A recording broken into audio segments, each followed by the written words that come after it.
India daily live की चुनाव coverage करने वाली टीम इस समय पहुंच चुकी है जम्मू कश्मीर के उधमपुर में। ये वो उधमपुर है जहां आज प्रधानमंत्री नरेंद्र मोदी ने एक विशाल जनसभा को संबोधित किया और इस कॉन्स्टिट्यूंसी से, इस लोकसभा सीट से, जो उधमपुर कठुआ लोकसभा सीट से जानी जाती है, यहां से 2 बार डॉक्टर जितेंद्र सिंह लोकसभा के कैंडिडेट चुने गए हैं। लोकसभा में उन्होंने जीत हासिल की है इसी सीट से और 2014 और 2019 में बड़ी मार्जिन से जीत हासिल करते हुए संसद भवन पहुंचे थे और पीएमओ में राज्य मंत्री बनाए गए थे। लेकिन इस बार इस सीट से कांग्रेस की तरफ से 2 बार सांसद रह चुके लाल सिंह को, खुद चौधरी लाल सिंह जो हैं, उनको डॉक्टर जितेंद्र सिंह के खिलाफ उतारा गया है। लेकिन आखिरकार यहाँ पर चुनावी पंडित जो हैं वो किस तरह से इस सीट को भांप रहे हैं, कितनी कड़ी टक्कर लाल सिंह जो हैं वो डॉक्टर जितेंद्र सिंह को दे पा रहे हैं, इस पर आज हमारी जो स्पेशल कवरेज है महासंग्राम, उसकी टीम उधमपुर में है और उधमपुर में लोगों से बात करेंगे कि आखिरकार क्या कुछ मुद्दे हैं यहाँ पर। सबसे पहले डॉक्टर जितेंद्र सिंह 10 साल से यहाँ पर सांसद हैं, पीएमओ में राज्य मंत्री हैं। क्या क्या काम हैं जिनको लेकर तीसरी बार भी उनको मौका दिया गया है? देखो भाई साहब, जो आप बात कर रहे हैं, हम जैसे हमारे डॉक्टर साहब अगर 10 साल में पिछले पीएमओ में मंत्री रहे हैं, सबसे पहले तो हमारे जम्मू कश्मीर के लिए ये एक बहुत बड़ी सौगात है कि हमारे यहाँ का एमपी चुना हुआ 10 साल कंटिन्यू एमपी में, मतलब पीएम में मोदी जी के साथ एक उनकी टीम में रहे हैं और जो पीएमओ में मंत्री रहे हैं। और जैसे कि आपको पता है कि हमारे कुछ साल पहले, आप पीछे चले जाए 10 साल पहले, एम्स नहीं था, कुछ नहीं था, कुछ भी नहीं था, पूरे देश भर में बहुत कम थे। आज के टाइम पे हमारे जम्मू में एम्स है, मेडिकल कॉलेज खुले हैं हमारे उधमपुर में। उसके बाद आप कहोगे कि और काफ़ी चीज़ें खुली हुई हैं। और जैसे कि मोदी जी ने भी कहा है और हमारे डॉक्टर जितेंद्र सिंह ने भी इस चीज़ का हमें आश्वासन दिया हुआ है कि जैसे पहले टाइम पर जो कुछ भी चीज़ें हमारे यहाँ पर प्रॉपर तरीके से नहीं होती थी, वो चीज़ें हुई हैं। एक रोडों का जाल बिछा हुआ है और आने वाले टाइम में कुछ और जो हमारी मांगे हैं वो भी पूरी होंगी। डॉक्टर जितेंद्र सिंह जो तीसरी बार एमपी आएंगे, वो इस बेसिस पे आएंगे कि जो हमारे और जो छोटी छोटी चीज़ें रह गई हैं, जैसे मोदी साहब कहते हैं कि जो तीसरा टेन्योर होगा वो बड़े बड़े डिसीजंस का टेन्योर होगा। जो हमारे जम्मू कश्मीर पिछले इतने टाइम से पिछड़ा रहा था, वो अब आगे कैसे बढ़ेगा, वो सारे कार्य इस टेन्योर में किए जाएंगे। इसलिए हमें जो 400 पार का नारा चलता है, वो 400 पार हम करेंगे और हर एक सीट दिला के दोबारा पीएमओ में मोदी जी की एक स्ट्रॉन्ग। जनता से जो मेरी बातचीत हुई, जनता कह रहे हैं डॉक्टर के प्रति नाराजगी है लेकिन मोदी के प्रति सहानुभूति जरूर है, उनके प्रति जो है वो वोट देने के लिए तैयार है, लेकिन डॉक्टर के प्रति नाराजगी है यहाँ पर जनता में। सर, सबसे पहले मैं ये बताना चाहूँगा कि आप डीसी कार्यालय से आप एक ऑथेंटिकेट डाटा ले सकते हैं कि पीएमओ में मंत्री होने के बावजूद, इतना व्यस्त शेड्यूल होने के बावजूद, सबसे ज़्यादा अगर दौरे हुए हैं हमारे डॉक्टर जितेंद्र सिंह जी के उधमपुर कॉन्स्टिट्यूएंसी में हुए हैं। फिर भी जो पहले के एमपी थे शायद वो तो हमें दिखे नहीं है, या आते थे या नहीं आते थे। अपनी एक अचीवमेंट बता दें, मैं विपक्ष वालों को कहना चाहता हूँ, एक अचीवमेंट बता दें जो उनके कैंडिडेट खड़े हैं। शायद पिछली बार तो वो कांग्रेस से भी नहीं थे, 19,000 वोट लेने वाला अपनी एक अचीवमेंट आज गिना दे तो मैं कहूँ डॉक्टर जितेंद्र सिंह जब हमारे पीएमओ में मंत्री बने थे, हमारे कॉन्स्टिट्यूएंसी के लिए एक सौगात थी। उसके बाद गवर्नमेंट मेडिकल कॉलेज इधर आया, हमारे डिग्री कॉलेजेस बड़े आए, हमारे केवी आए गाँव में, और हमारे उधमपुर जिला में ये बता देना चाहता हूँ PMJSY रोडों का जो नेटवर्क है शीर्ष पर हम हैं। तो इससे ज़्यादा डेवलपमेंट और क्या होगी, क्योंकि तब नेटवर्क क्षेत्र आगे रोडों का बढ़ता है तो डेवलपमेंट होती है। पर विपक्ष एक ही मुद्दे पे अड़का है, वो दिखे नहीं। पीएमओ में इतने व्यस्त, उनके पास इतने डिपार्टमेंट हैं, वो सब काम निपेटने के बाद अपने जो कॉन्स्टिट्यूएंसी है उधर आते हैं, जो काम है वो जनता में आते हैं। और इसलिए हमारी जो 3 टायर सिस्टम था। अमन जी भी हमारे साथ है। अमन जी, क्या लगता है जितने वादे, जितने दावे किए गए थे और जो दावे अभी भी किए जा रहे हैं, वो सब धरातल पर उतरे हैं? देखिए, बात ऐसी है कि मैं बात करूंगा अपने उधमपुर की, क्योंकि मैं उधमपुर का रहने वाला हूं। मैं जम्मू की बात नहीं करूंगा, मैं डोडा की बात नहीं करूंगा, मैं कठुआ की बात, मैं बात करूंगा अपने उधमपुर की। पिछले 10 सालों में उधमपुर, मेरी आयु 42 साल की है, पिछले 10 साल में उधमपुर की जो हालत हुई है वो पिछले 50 सालों में शायद ही किसी ने देखी होगी। उधमपुर के अंदर जो मूलभूत सुविधाएं थी उसका इतना अकाल पड़ गया कि पानी की बूंद बूंद के लिए लोग यहाँ तरसते रहे, लेकिन कोई पानी को लेकर बड़े बड़े दावे किए गए। भाजपा से जुड़े हुए जो पहले के विधायक हैं, जो हमारे खुद जो पवन गुप्ता जी हैं, वो खुद एक मंच पर खड़े होकर उन्होंने कहा था कि हमारे यहाँ का जो एमपी है वो इतना काबिल नहीं है कि हमारे उधमपुर की पानी की समस्या को लेकर, ये रिकॉर्डेड बात है, ये अगर मैं झूठ बोल रहा हूँ आप इनसे पूछ सकते हैं, कि उन्होंने एक मंच से कहा था कि वो हमारी उधमपुर की पानी की समस्या को जो आदमी पीएमओ में रहते हुए सॉल्व नहीं कर सका, तो उस आदमी का क्या फायदा है। पानी की जो इतनी बुरी हालत उधमपुर के अंदर है, मूलभूत सुविधा की बात कर रहा हूँ मैं अभी। सड़कें, देवका प्रोजेक्ट उधमपुर के अंदर आया, 186 करोड़ का प्रोजेक्ट आया, जिसका मोटिव था कंजर्वेशन ऑफ द रिवर। और जब ये प्रोजेक्ट आया लोग बहुत खुश थे, ठीक है। 186 करोड़ का इतना मेगा प्रोजेक्ट शायद ही उधमपुर में कभी आया हो, लेकिन उस पैसे का जो दुरुपयोग किया गया, रिवर कंजर्वेशन नाम पे जो लूट की गई, रिवर का 1% भी कंजर्व नहीं किया गया, उसको चेंज करके सीवरेज में बदल दिया गया। और सीवरेज का इतना घटिया क्वालिटी का काम उधमपुर के अंदर हुआ, सारी गलियां, सारी नालियां, सड़कें उखाड़ दी गई।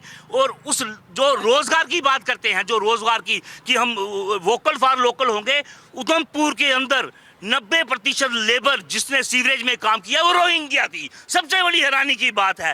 तो मैं उधमपुर की बात करूंगा, मैं किसी और जीएमसी की बात मेरे भाई ने की, बहुत अच्छी बात है।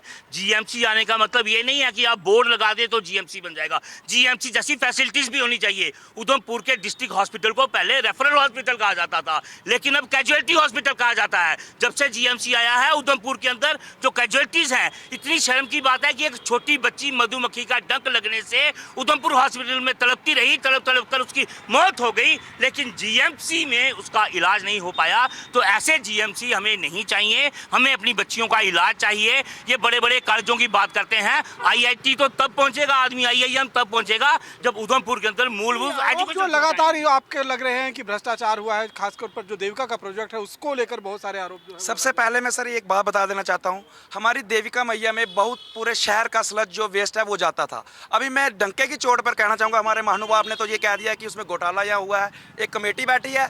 आज की डेट में आप हर एक नाली या जो भी आप देख लीजिए, देविका में स्लज गंद जाना बंद हुआ है। ये भी एक पुण्य का काम था। बड़ी सरकारें रही, मैं देविका कमेटी की बात करूँगा, बहुत लोग रहे, आज तक 70 सालों में उनको क्यों नहीं दिखा? तब हम कर रहे हैं कुछ। एक हमारा टेन्यूर था, उसमें जो हुआ काम वो आगे बढ़ेगा। एक कमेटी बैठी है, अगर कोई दोषी पाया जाएगा उसको कड़ी से कड़ी सजा होगी। पर इन लोगों का ये है कि कुछ काम हो रहा होता है। सोशल ऑडिट कमेटी जो बैठी थी उसने अपनी एक रिपोर्ट बनाकर 15 सदस्यीय सोशल ऑडिट, उसने अपनी एक रिपोर्ट बनाकर डीसी जो डिस्ट्रिक्ट मैजिस्ट्रेट है उसे सौंपी में है। आपको पता है उसमें क्या कहा है? उन्होंने कहा गया था कि ऑडिट करें कि ये प्रोजेक्ट कैसा हुआ है। तो उन्होंने ऑडिट में कहा है कि भाई इस ऑडिट जो प्रोजेक्ट हुआ है पूरी तरह से इसमें घोटाला हुआ है और इसकी जो है एक इंक्वायरी होनी चाहिए। जिस ऑडिट टीम की ये बात कर रहे हैं, तो सोचिए जब ऑडिट टीम ने ऐसा कहा है। आरोप प्रत्यारोप लग रहा है कुछ। एक यहाँ पर सोशल वर्कर भी हम, आप किस तरीके से देखते हैं जो पिछले 10 सालों में काम हुए हैं, 2014 से 2024 में, या फिर 2004 से लेकर 2014 के बीच में जो काम हुए थे वो ज्यादा? सर, सरकार कोई भी हो, काम मुसलसल चलते रहते हैं। ये हम नहीं कह सकते कि डॉक्टर साहब ने कोई काम नहीं यहाँ पे किया है। डॉक्टर साहब ने काफ़ी ज़्यादा काम किए हैं, लेकिन जिस ढंग से होने चाहिए थे उस ढंग से नहीं हुए। अभी देवक की बात चल रही थी, आप मानिए हमारी संस्था ने देवक पे जाके सफाई करना शुरू की, ये सब लोग जानते हैं। हमने एक मुद्दा तैयार किया उधमपुर के लिए और माननीय प्रधानमंत्री जी ने वहीं जहां आज थे वहीं से उन्होंने बोला था कि देवक को हम गंगा माँ की तरह इस पर प्रोजेक्ट यहाँ पे चलाएंगे और इसको निर्मल करेंगे। लेकिन एक स्टेप जो है मैं कहता हूँ ठीक हो गया। हम उधमपुर के लोगों ने सख्ती झेली, यहाँ पे हमारी रोडें उठाई गई, पाइपें बिछाई गई, जैसी भी बिछी हैं वो सब लोग जानते हैं। लेकिन आज कहा जाए देवक साफ नहीं है, क्योंकि हम यहाँ के लोकल लोग हैं। हमारा ये था कि देवक में निर्मल जल होना चाहिए, देवक की अपनी आइडेंटिटी, अपना पानी है। न्यूज़ नेशन पे ये प्रोग्राम 3 साल चलता रहा, मैंने उस पर भी मैंने बोला था। तो आज आप लगातार बात कर रहे हैं, यहाँ पर कुछ और लोग हमारे साथ। ये बताइए, नाराजगी लगातार जो है वो डॉक्टर के प्रति जनता में है, आप किस तरह से डिफेंड करेंगे उसे? देखिए, हमारा जो राष्ट्र हमेशा सबसे पहले जो देशभक्त लोग हैं वो सर्वोपरि राष्ट्र को रखते हैं। कहीं नाराज़गी होगी तो उसका निवारण भी होगा और हम आपको आश्वस्त करते हैं जो भी नाराज़गी होंगी उसको दूर करने का प्रयास किया जाएगा। लेकिन इस समय जो अब हमने वोट डालना है, हमने डालना किस लिए जी? हमें सोचना चाहिए वोट डाल किस ले रहे हैं। हमें राष्ट्र हित के लिए वोट डालना है, हमें अपने भारत को समृद्ध बनाने के लिए वोट डालना है, हमें किसानों को देखकर वोट डालना है, हमें उन मातृ शक्ति को देखकर वोट डालना है। जो पिछली सरकारें आता लाख रुपया था, पहुंचते थे 10 रुपये भी नहीं पहुंचते थे। अब चाहे 200 आता है, 1000 आता है, 6000 आता है, सारे का सारा सीधा गरीब के खाते में जाता है। ये जो पारदर्शिता नरेंद्र भाई मोदी ने दिखाई है, ये पिछली सरकारें नहीं दिखा पाई, 70 साल वो नहीं दिखा पाई। हाँ, कुछ आक्रोश होगा जनता में, इसमें कोई दो राय नहीं। वोट नरेंद्र मोदी जी के नाम, वोट सिर्फ और सिर्फ नरेंद्र मोदी जी के नाम पर, उनके विकास पर और हमारे यहाँ के सांसद डॉक्टर जितेंद्र सिंह को क्यों मैं पूछता हूं इसलिए कि वही एक ऐसे शख्स है जिन्होंने पूरे जम्मू कश्मीर में जो भी आयुष्मान है, जो पूरे भारत में नहीं है, पूरे जम्मू कश्मीर के हर जनमानस को वो आयुष्मान जो 5 लाख रुपया, चाहे वो दाई जेब में रखो या बाई जेब में रखे, उसके जेब में 5 लाख रुपया है। ये हमारे डॉक्टर जितेंद्र सिंह जी की काबिलियत। आज हम फकर से जब दिल्ली जाते हैं तो हमें लोग पूछते हैं आप कहाँ से आए हैं, हम कहते हैं हम उधमपुर से आए हैं। एक तरफ पक्ष है, एक तरफ विपक्ष है। यहाँ पर अगर हम उधमपुर सीट की बात करें, उधमपुर कठुआ लोकसभा सीट की, तो यहाँ पर हमेशा से कांग्रेस वर्सेस भारतीय जनता पार्टी की कांटे की टक्कर रही है। लेकिन इस बार एक और उम्मीदवार जो है वो मैदान में उतरा है। गुलाम नबी आज़ाद की जो नई पार्टी है, उस पार्टी के उम्मीदवार जो है वो इस बार मैदान में उतरे हैं, गुलाम अहमद सरूरी। और गुलाम अहमद सरूरी के एक नुमाइंदे हमारे साथ मौजूद है। ये बताइए, आपकी पार्टी के भी उम्मीदवार इस बार मैदान में उतारे गए हैं। आप खेल बनाने के लिए आए हैं, खेल बिगाड़ने के लिए? हम जनता के काम करने के लिए आए हैं। जो जनता का हक का काम होगा, जो जम्मू कश्मीर की जनता है, जो स्टेटहुड का मुद्दा है, हम उसको बहाल करने के लिए जो स्टेटहुड के लिए आए हैं। और हम यहाँ पे जनता का काम करने के लिए आए हैं। यहाँ पे हमें ना बीजेपी से कोई दुश्मनी है, ना कांग्रेस से। हम यहाँ पे सिर्फ जनता का काम करेंगे और जनता की ही सुनेंगे और जनता का ही काम कहा करेंगे। जाता है कि आप बीजेपी की बी टीम की तरह काम कर उस रहे हैं। हिसाब से तो बीजेपी तो किसी टाइम पे बोलती थी, तो पीडीपी को भी भरा बुरा बोलती थी। आज आके उन्होंने अलायंस भी उनके साथ किया था। और आपको पता होगा कि पिछले पुराने वक्त की बात है, किसी टाइम पे बीजेपी पहले जनता दल से आई थी और जनता दल ने भी किसी टाइम पे मुस्लिम लीग से भी कोलैबोरेशन किया था। तो उस टाइम क्या था, कोई किसी की ए टीम नहीं, कोई किसी की बी टीम नहीं। यहाँ पे जो ना काहे से दोस्ती, ना काहे से बैर कह रहे हैं आप? ना बैर है ना दोस्ती है, सिर्फ जनता की हक की बात है। जनता की हक बात है। अब यहाँ पर जो जनता, यहाँ पर जो लोग हमारे साथ मौजूद हैं, उनसे मोटे तौर पर पूछ लेते हैं कि आखिरकार जो काम पिछले 10 सालों में यहाँ पर हुए हैं, उधमपुर जो लोकसभा संसदीय क्षेत्र है, यहाँ पर उसमें से कितने नंबर देते हैं आप? जो 10 साल में काम हुए हैं, 10 में से कितने नंबर देते हैं? 10 में से मैं 7 नंबर दूंगा, 3 नंबर नहीं दूंगा। 3 नंबर नहीं देंगे? तो आपको लगता है कुछ कमी पेशी रहेगी? देखो, काम तो हुआ है, ये मैं नहीं बोलता कि बिल्कुल ही काम नहीं हुआ है। जैसे बोलते हैं मतलब सारे बोलते हैं कोई कि अभी डॉक्टर साहब ने कुछ भी नहीं किया, ऐसा कुछ नहीं है। काम हुए हैं, पर यह है कि जनता के मतलब कि एक कहते हैं तसल्ली के लिए, मतलब पूरे तसल्ली बख्श काम नहीं हुआ है। कुछ खामियां रही हैं। ये बेहतर ये था कि डॉक्टर साहब अगर उधमपुर में आते हैं, एक पब्लिक मीटिंग लीजिए, सभी जनता से अपना मेल जोल रखिए, तभी जनता को अगर कुछ कमी पेशी है, जनता डायरेक्ट बात कर सकती है। कहना है कि डॉक्टर साहब का मेल मिलाप बहुत हाँ, कम है। तो एक पब्लिक कम्युनिटी का जो गैप था ना, वो इस बार थोड़ा सा गलत चल। शिवसेना के भी एक नुमाइंदे हमारे साथ मौजूद हैं। किस तरीके से देखते हैं आप जो यहाँ पर कामकाज हुए हैं, और किस तरीके से यहाँ पर आपको लगता है कि किसके पक्ष में ज़्यादा? जी, इस समय जो यहाँ पर लोगों का समर्थन है वो इस बार चौधरी लाल सिंह जी को है। तो इस बार जो है चौधरी लाल सिंह भारी बहुमतों से जीतेंगे। और ये सभी जो भाजपा के लोग हैं सारे उनका एक बार फिर से स्वागत करेंगे। जिस तरह से इन्होंने पूर्व में अपने चौधरी लाल सिंह जी को अपनी पार्टी में शामिल किया था, उसी तरह से ये इस बार भी। वजह क्या देखते हैं, क्यों आखिरकार इतना समर्थन चौधरी लाल सिंह को? चौधरी लाल सिंह जी जो है जनता की हक की बात करते हैं, वो लोगों के बीच में आते हैं। जो माननीय हमारे ये कहते हैं ना, माननीय हमारे जितेंद्र सिंह जी, वो इस बार तो हमें ग्राउंड में दिखे ही नहीं है। वो सिर्फ जो उनके भाजपा के जो नेता है, कार्यकर्ता है, वो उन्हें धक्के दे रहे हैं, वो उनकी रैलियों में शामिल होते हैं, उनके धक्के दिए जाते हैं, क्योंकि वो जो उनके समर्थक है वो उनको देखने के लिए तरस गए हैं। वो सिर्फ हमें हवाई जहाजों में ही दिखते हैं, ग्राउंड में वो दिखे ही नहीं है आज तक कभी। अच्छा अमन जी, आप 10 में से कितने नंबर देते हैं काम को? मैं अब 3 नंबर से ज़्यादा नहीं दूंगा।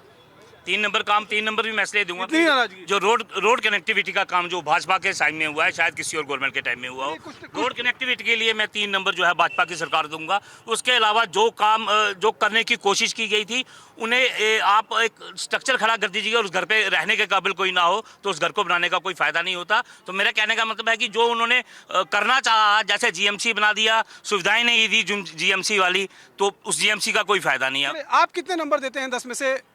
जी देखिए, मैं तो सीधा ये कहना चाहता हूं कि हम जम्मू कश्मीर के बाशिंदे हैं, और जम्मू कश्मीर की हालात अगर आप 2014 से पहले की बात करेंगे, यहाँ पर रोज़ गोला बारूद बम इसी की बातें यहाँ पर होती थी। लेकिन जब से 2014 के बाद नरेंद्र भाई मोदी जी जम्मू कश्मीर में या पूरे देश में प्रधानमंत्री बनकर आए हैं, उन्हें पूरे जम्मू कश्मीर के अंदर पत्थरबाजी हो, गोला बारूद हो, बम हो, टैंकें हो, गोले हो, सब बंद कर दिया। और यहाँ की जो आवाम थी, आपस में हम जो मिलजुल कर इतने प्यार से रहते हैं। और मैं आपको ये कहना चाहता हूँ कि जिस तरह भाई साहब ने यहाँ पे कहा भाई साहब ने जिस तरह से कहा कि जिस तरह से रोडों के काम हुए हैं, ये भाई साहब यहाँ पे मान रहे हैं। आज हमने अगर उधमपुर से कश्मीर के अंदर जाना हो, लगभग 3 घंटों के अंदर हम कश्मीर पहुँचते हैं। अगर हमने दिल्ली के अंदर जाना होता था, कटरा एक्सप्रेस वे के माध्यम से अगर हम सुबह 5 बजे घर से निकले, अपना पूरा दिन में काम निपटाकर शाम को अपने घर पर पहुंच जाते हैं। ये प्रधानमंत्री मोदी जी की जो बड़ी बड़ी उपलब्धियां हैं। एम्स की बात हमारे भाई साहब ने कही, इतनी छोटी स्टेट के अंदर 2 एम्स देना कोई छोटी बात नहीं है। और आयुष्मान योजना जैसे माध्यम से हमारे गरीब परिवारों के अंदर इतनी बड़ी सौगात हमें देना, यही मोदी की गारंटी है। सर मैं कहना चाहूँगा, पहले जम्मू कश्मीर में हर घर से अफजल निकलता था, अब हर घर से विकास निकलता है। विकास निकलता है। इन्होंने आतंकवाद की बात कही, इन्होंने बोला पत्थरबाजी बंद हो गई है। मैं आपको बताना चाहता हूँ, पत्थरबाजी बंद हो गई है, बमबाजी शुरू हो गई है। उधमपुर जैसे एरिया जो नॉर्दर्न कमांड का हेडक्वार्टर कहलाता है, पिछले साल यहाँ पर 2 बम धमाके उधमपुर के अंदर हुए, जिसमें एक आदमी की मौत हो गई। उधमपुर जैसा इलाका जहाँ कभी ऐसी घटना नहीं होती थी, वहाँ 2 बम धमाके होना और लगातार एक बस स्टैंड में, एक सलाखिया चौक में ये बोल रहे हैं कि 1 साल में हुआ। इनको ये नहीं पता कि जब एनसी और कांग्रेस की सरकार थी, इसी दब्बड़ चौक में बम ब्लास्ट हुआ। ये कर रहे हैं भाजपा के टाइम में जो है ना, अभी सत्ता पक्ष और विपक्ष जो है उनके आरोप और प्रत्यारोप जो है वो लगातार थे, लेकिन आम आदमी जो है, आम जनता वो किस तरीके से देखते हैं। आपका क्या नाम है? मेरा नाम पूर्ण चंद है। आप उधमपुर के ही रहने वाले? किस तरीके से देखते हैं पिछले 10 सालों में जो कामकाज हुए हैं? 10 सालों में इतने काम हुए हैं कि जितने 70 सालों में नहीं हुए, इतने ज्यादा काम। क्या क्या काम ऐसे हुए हैं कि एक तो हमारा विदेश में हर जगह से हमारा मोदी की वजह से हम सबका सीना जो है चौड़ा हुआ है, ऊंचा हुआ है। दूसरा नंबर जो है, जो डेवलपमेंट की बात उन्होंने कही है अपोजिशन वालों ने, ये तो देखने वाली बात है। सड़कों का जाल उन्होंने देखा, जम्मू में देखें, एम्स देखें, AMI वगैरह देखें, कितने बने जहाँ पर बच्चों की सुविधा कितनी बढ़ेगी, कितने हमारे बच्चे अच्छे बनेंगे। उसके साथ साथ जो है, जहाँ पर कश्मीर में हमारे फौजियों के साथ क्या होता था, है ना, वो वहाँ पर फौजी तो बिल्कुल निडर होकर काम कर रहे हैं, और जो पत्थर है जहाँ वो जिनके ढूंढने पर नहीं मिल रहे हैं। मुझे ये बता दीजिए, 19 तारीख को जब आप बटन दबाने जाएंगे वोट डालने के लिए, तो दिमाग में डॉक्टर जितेंद्र सिंह का चेहरा होगा या प्रधानमंत्री नरेंद्र मोदी का? पहले उन्हीं का चेहरा होगा, नरेंद्र मोदी जी का, दूसरे नंबर इनका, क्योंकि इन्होंने भी कसर कोई नहीं रखी है। क्योंकि अगर ये अच्छे हैं तो तभी हमारे प्रधानमंत्री ने इनको अपने साथ साथ में लिया है। जनता के लोग हैं यहाँ पर, आपको लगता है कि पिछले 10 सालों में कामकाज हुए हैं? सर विकास तो हुआ है सर। अच्छा, विकास बहुत हुआ है। आम लोगों को पता है, जो मोदी की स्कीम आ रही है घर घर पहुंच रही है। एक वो बताने की ज़रूरत नहीं है कि कोई कौन सा काम हुआ है। किसान का देख लो, हर एक का देख लो, जो मोदी जनधन खाता है हर जगह, जैसे आप जो मोदी की स्कीम है, कोई भी स्कीम है। आपको लगता है लाल सिंह के मैदान में उतरने से टक्कर बन गई है? मेरे हिसाब से नहीं बनी है। देखो पहले 4 लाख वोट पहले बीजेपी था बीजेपी 4 लाख वोट पहले 3,47,000 वोट से जीती थी कि हर ले भी गया कितना, मतलब 4 लाख लीड थी। अगर कम हो जाएगी, 50,000 कम हो जाएगी, तो बीजेपी का नया जूथ बना तो 1 लाख से ऊपर आ गया, जो तो 4 लाख से ऊपर लीड हो गई। आपको लगता है, क्योंकि आप एज ए सोशल एक्टिविस्ट यहाँ पर काम कर रहे हैं, लाल सिंह के आने से कुछ टक्कर हुई है यहाँ पर? देखिए, ज़बरदस्त मुकाबला होगा। इस बार की इलेक्शन जो है वो कांटे की टक्कर है। हम कुछ भी कहें, वोटर का पता नहीं चलता है। 10 साल जिन्होंने हुकूमत की है, काफ़ी डेवलपमेंट की है। हम ये नहीं कहते उन्होंने डेवलपमेंट नहीं की है, लेकिन 10 साल में बड़े लोग जो है वो नाराज़ भी रहते हैं, बड़े लोग खुश भी होते हैं। तो मैं ये कहता हूँ, कुल मिला के जो उधमपुर जो हमारी पार्लियामेंट कॉन्स्टिट्यूंसी है, यहाँ का चुनाव बड़ा ज़बरदस्त रहेगा। जीते कोई भी। गुलाम नबी आज़ाद भी सन ऑफ द सॉइल रहे, उनकी पार्टी का भी उनका कोई फर्क, उनका कोई रोल नहीं है। सीधा टक्कर चौधरी लाल सिंह जी और माननीय डॉक्टर जितेंद्र जी के बीच में है। जीते कोई भी, मुकाबला ज़बरदस्त रहेगा। जबरदस्त। एक आखिरी सवाल लूँगा, आप युवा हैं, युवाओं के लिए किस तरीके से काम आप देख रहे हैं यहाँ पर जम्मू कश्मीर में पिछले 10 सालों में हुए हैं? बेहतरीन काम हुए हैं, ठीक है। अभी आप देख सकते हो हमारे यहाँ पर जम्मू कश्मीर से काफ़ी लोग ओलंपिक्स में गए हैं, मेडल लेके आए। पर मैं आपका जो क्वेश्चन है उसको थोड़ा 2 मिनट ऐसे करके, मैं कांग्रेस पार्टी जो लाल सिंह की बात कर रहे हैं, मैं उनसे एक सवाल पूछना चाहता हूँ कि या वो तो कांग्रेस के समर्थन में है, पर मैं उस कांग्रेस सवाल से पूछना चाहता हूँ जो उन्होंने कन्हैया अपने बीच में रखा हुआ है। भाई साहब ने बात की, आर्मी की बात की, आर्मी में उन्होंने उंगली उठाई थी कि आर्मी जम्मू कश्मीर में जाके वहाँ की औरतों के साथ दुर्व्यवहार करते हैं, ठीक है। ये आर्मी के लिए बोला गया। क्या इस बात पे वो कांग्रेस पार्टी उनका स्टैंड लेती है कि नहीं लेती है? आज प्रधानमंत्री नरेंद्र मोदी ने भी कहा है कि धारा 370 जम्मू कश्मीर में खत्म किया है, तो क्या कांग्रेस ये मादा रखेगी कि वो जम्मू कश्मीर में दोबारा से धारा 370 लागू है? एक बुजुर्ग भी हमारे साथ मौजूद है। ये बताइए, आपने 2004 से 2014 के बीच में लाल सिंह का जो कार्यकाल था वो भी देखा, और अब 2014 से 2024 के 2014 से 2024 के बीच में आपने डॉक्टर जितेंद्र सिंह का कार्यकाल भी देखा। क्या लग रहा है, कितना कामकाज हुआ है? देखिए, जैसे जहाँ पर सब कह रहे थे मुकाबला तो हमारा गुलाम नबी आज़ाद से भी हुआ था, तो उनको 52,000 से चटकनी दी थी, और दूसरी बार 3,52,000, अब देंगे 4 लाख की, इससे कम नहीं जाएंगे हम। देखिए, बात ऐसे है, जो लोग कह रहे हैं ना काम नहीं करवाए, हम कह रहे हैं उन्होंने काम करवाए यार। एक बंद कर रहे हैं यार, क्या तरीका है, क्या तरीका है? नहीं सर, कौन बंद कर रहा? बात ऐसे है सर, जो लोग कहते हैं कि काम नहीं हुआ, आज मीट मार्केट में पार्किंग बन रही है 17.5 करोड़ की, 17.5 करोड़ की, और जो हमारी म्यूनसिपैलिटी है उसको तोड़ के बन रही है 16.5 करोड़ की। क्या हम लोगों ने अपने टाइम में पैसा लाया? क्या बात करते हैं ये लोग यार, बंद करो। GMC आया, देखिए हर चीज में टाइम लगता है, कोई भी काम हो। मैं काउंसलर रहा हूँ यहाँ का, मैं एक्स काउंसलर हूँ, हमारे टाइम में ये पैसा आया 37.5 करोड़। आज तक बाकी सरकारें क्यों नहीं लाई? आगे पार्किंग की जरूरत नहीं थी क्या? तब कहाँ से सब सोए हुए?